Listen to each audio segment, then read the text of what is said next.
આજે આપણે ફરાળી બફળા બનાવીશું. એના માટે મેં કિલો બટાકા બાફી અને છોલી અને આ રીતના જો પીસી દીધા છે સરસ. હવે એની અંદર આપણે મસાલો કરીશું. ચલો,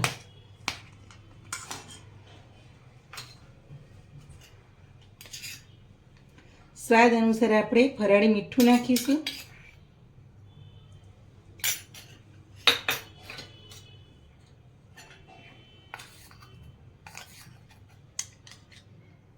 એક નાની ચમચી આપણે કાળા મરીનો પાવડર નાખીશું.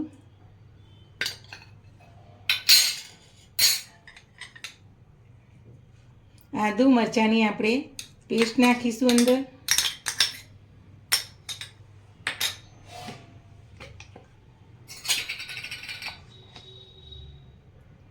શેકેલા જીરાનો આપણે આ રીતના પાવડર નાખીશું 1 ચમચી.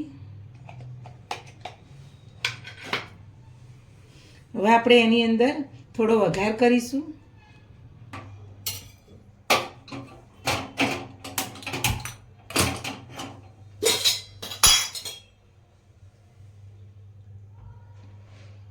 નાની 2 ચમચી જેટલું તેલ લઈશું.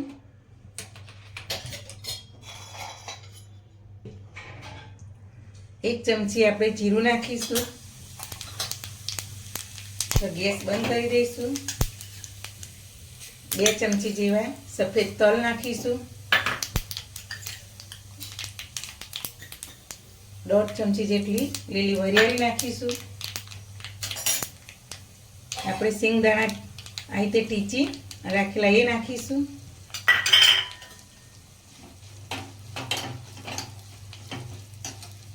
બધું મિક્સ આ રીતે તેલમાં કરી દે. સિંગદાણા સરસ શેકાઈ જાય.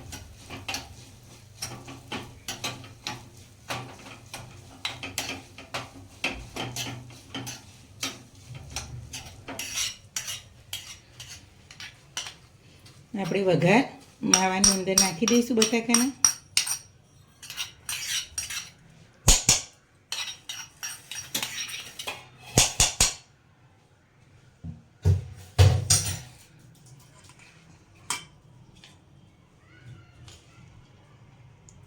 કોથમીર નાખીશું.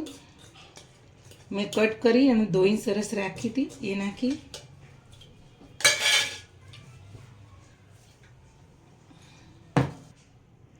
એક ચમચી આપણે ખાંડ નાખીશું. જો તમે ગળપણ ના ખાતા હોય તો સ્કીપ કરી શકો છો. એક મોટા લીંબુનો રસ આપણે કાઢી મૂક્યો એ નાખીશું. આપણે બધું મિક્સ કરી દઈએ.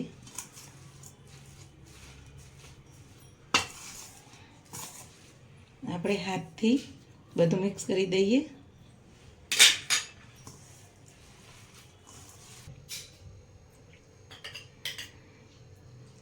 હવે આપણે તેલવાળા હાથ કરીશું આ રીતના હથેળી. અને જો આપણો માવો સરસ તૈયાર થઈ ગયો. હવે થોડો થોડો માવો હાથમાં લઈ અને તમારે જેવડા નાના મોટા બનાવવા એ પ્રમાણે આપણે આ રીતના જો આ રીતના ગરગોડી વારી દેવાની. અને આ રીતના આપણે બધી ગરગોડી વારી દઈએ.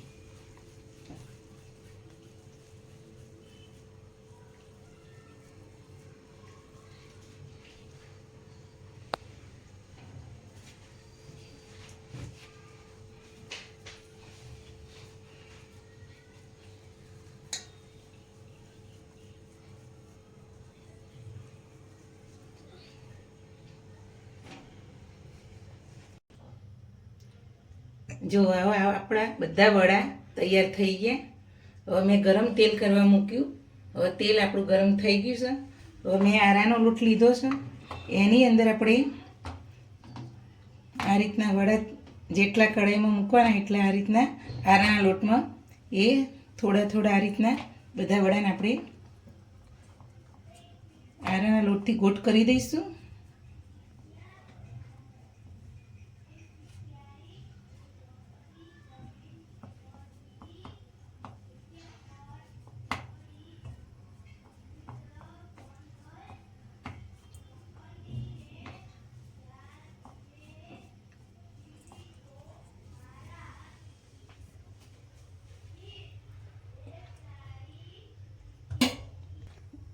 આપણું તેલ આવી ગયું છે. આ રીતના આપણે વડા બધા અંદર મૂકી દઈશું. તેલ આવી જાય એટલે ગેસનું ધીમું કરી દેવાનું.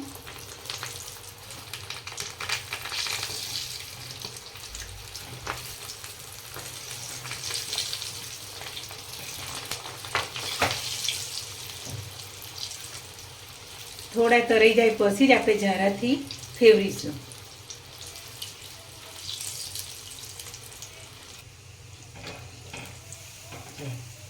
હવે આપણે આ રીતના ફેરવી દઈશું.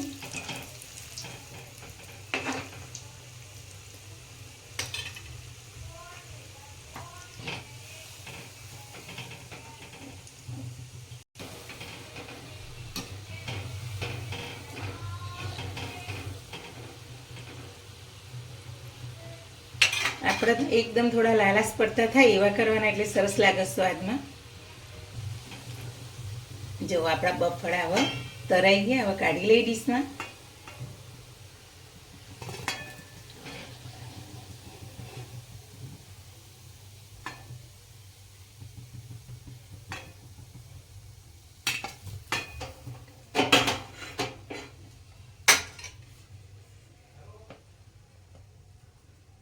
આ રીતના આપણે બીજા પણ તરી લઈએ.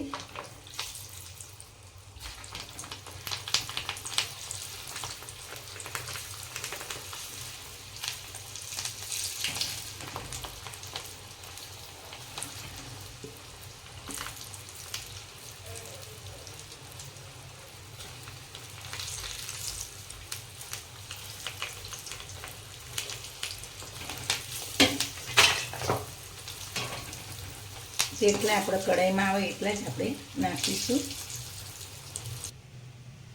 હવે આપણા બફળા તૈયાર થઈ ગયા ફરાળી. જો લીલી ગ્રીન ચટણી અને ખજૂર આંબલીની ચટણી જોડે આપણે સર્વે કરી. જુઓ, મારી અવારનવાર નવી નવી વાનગી જોવા માટે મારી ચેનલને શેર કરજો, લાઈક કરજો, સબસ્ક્રાઈબ કરજો. જો સરસ આપણા બફળા તૈયાર થયા ફરાળી. જો